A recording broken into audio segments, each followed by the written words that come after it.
وعلیکم السلام ورحمۃ اللہ وبرکاتہ۔ محترم بھائی، آپ نے یہ پوسٹ بھیجی ہے حضور صلی اللہ علیہ وسلم کی شفاعت واجب کروائیے۔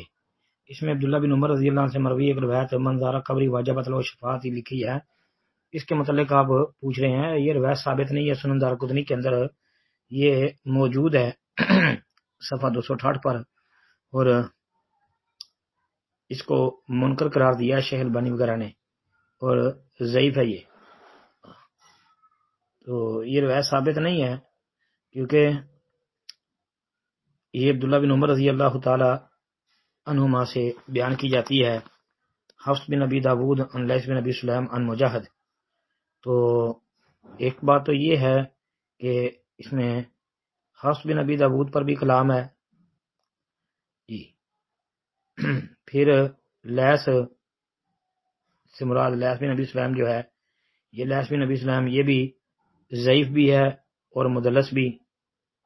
تو یہ روایت تو بھائی صحیح نہیں ہے، اس کی کوئی صحیح سند بھی ہمارے علم میں نہیں ہے،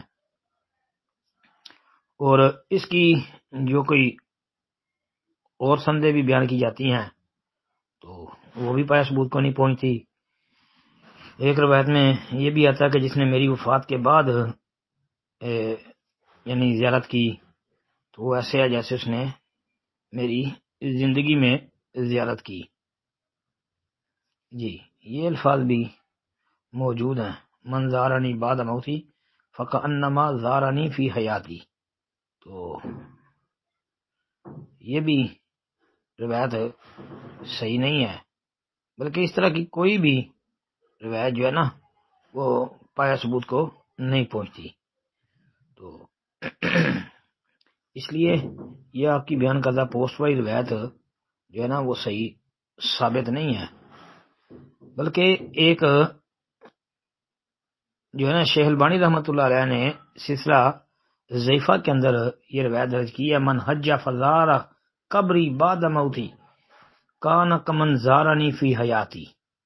یہ تو یہ سلسلہ ضعیفہ کے اندر یہ الفاظ شیخ البانی نے بیان کیے ہیں، اور یہ روایت طبرانی کبیر کی، طبرانی اوسط کی، ان میں موجود ہے، دارقطنی وغیرہ میں بھی آتی ہے، امام بہقی رحمۃ اللہ علیہ نے بھی اس کو ذکر کیا ہے۔ تو یہ وہی ہے، یہ حفص بن ابی داود جو ہے، حفص بن سلیمان، آگے لیث بن ابی سلیم ہے، تو یہ روایت صحیح نہیں۔ اس لیے اس طرح کی کوئی بھی روایت جو ہے نا وہ پایا ثبوت کو نہیں پہنچتی جی۔ اس بارے میں جتنی بھی روایات بیان کی جاتی ہیں کوئی ایک بھی صحیح یا حسن موجود نہیں ہے جی۔ السلام علیکم ورحمۃ اللہ وبرکاتہ۔